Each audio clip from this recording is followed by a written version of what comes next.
আসসালামু আলাইকুম বন্ধুরা, কেমন আছেন? আশা করি ভালো আছেন।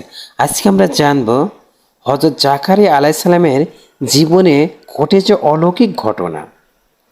পবিত্র কোরআনের যেসব নবী রাসূলের বর্ণনা এসেছে, জাকারিয়া আলাইসাল্লাম তাদের অন্যতম।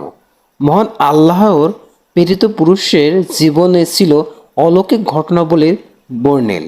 তার অন্যতম বার্ধক্যের সন্তান লাভ কোরআনের বর্ণনায় আলোকে বিষয়টি তুলে ধরা হলো। অনুগ্রহ প্রাপ্তির আশা। বনি ইসরায়েলের অন্যতম প্রধান নবী ছিলেন জাকারিয়া আলাইসাল্লাম। ঈসা আলাইসাল্লামের মা মারিয়াম আলাইসাল্লামের তত্ত্বাবধায়কে ছিলেন তিনি। তার প্রতি আল্লাহর বিশেষ অনুগ্রহ দেখে আল্লাহর অনুগ্রহ প্রাপ্তির আশা জেগে ওঠে। জাকারিয়া আলাইসাল্লামের অন্তরে পবিত্র কোরআনে ইরশাদ হয়েছে, এটি আপনার রবের বান্দা জাকারিয়া আলাইসাল্লামের প্রতি বিশেষ অনুগ্রহের বর্ণনা।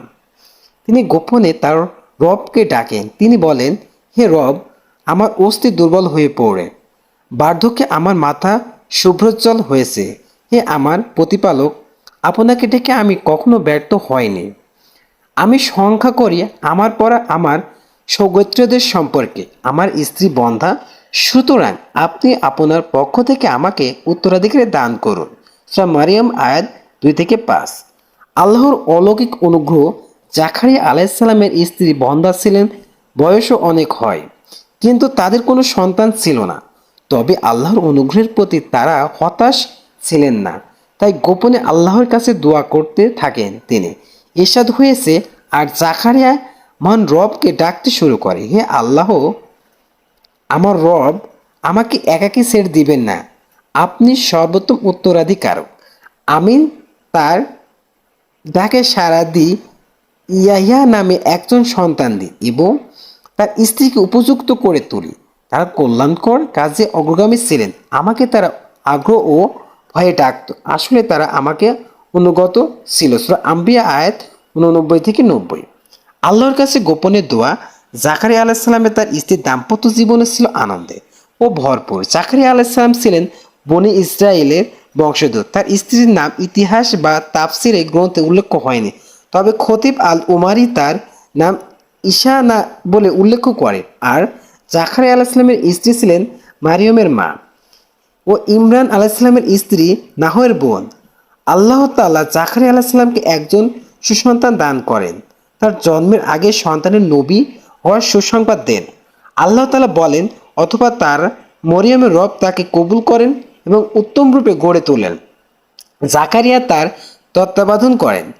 যখনই মারিয়মকে জাকারিয়া দেখতে আসতেন, তার কাছে খাদ্য সামগ্রী দেখতেন, তখন তিনি বলতেন, হে মারিয়ম, তোমার কাছে এগুলো কোত্থেকে এলো? মারিয়ম বলতেন, তা আল্লাহর কাছ থেকে। আল্লাহ যাকে ইচ্ছা তাকে অগণিত রিজিক দেন। সূরা আলে ইমরান আয়াত 37-41।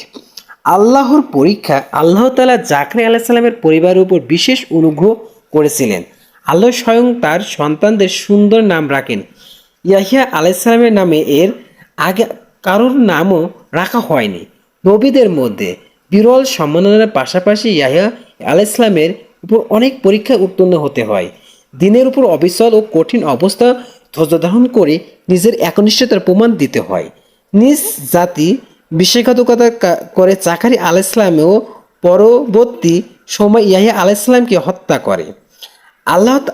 আল্লাহ তাআলা বলেন, হে ইয়াহিয়া, আপনি শক্ত করে কিতাব আঁকড়ে ধরুন। আমি তাকে শৈশবে দান করেছিলাম জ্ঞান, আমার কাছ থেকে হৃদয়ে কোমলতা ও পবিত্রতা।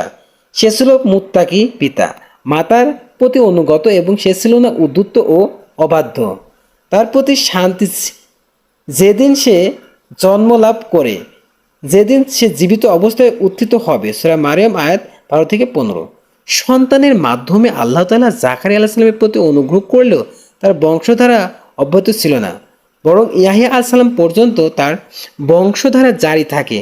বনী ইসরাইল থেকে ঈসা আলাইহিস সালাম পর্যন্ত নবুয়তের ধারাবাহিকতা থাকে। এর দীর্ঘকাল পর মহানবী হযরত মুহাম্মদ সাল্লাল্লাহু আলাইহি ওয়াসাল্লাম নবুয়ত লাভ করেন। আসসালামু আলাইকুম বন্ধুরা, ভিডিওটি ভালো লাগলে অবশ্যই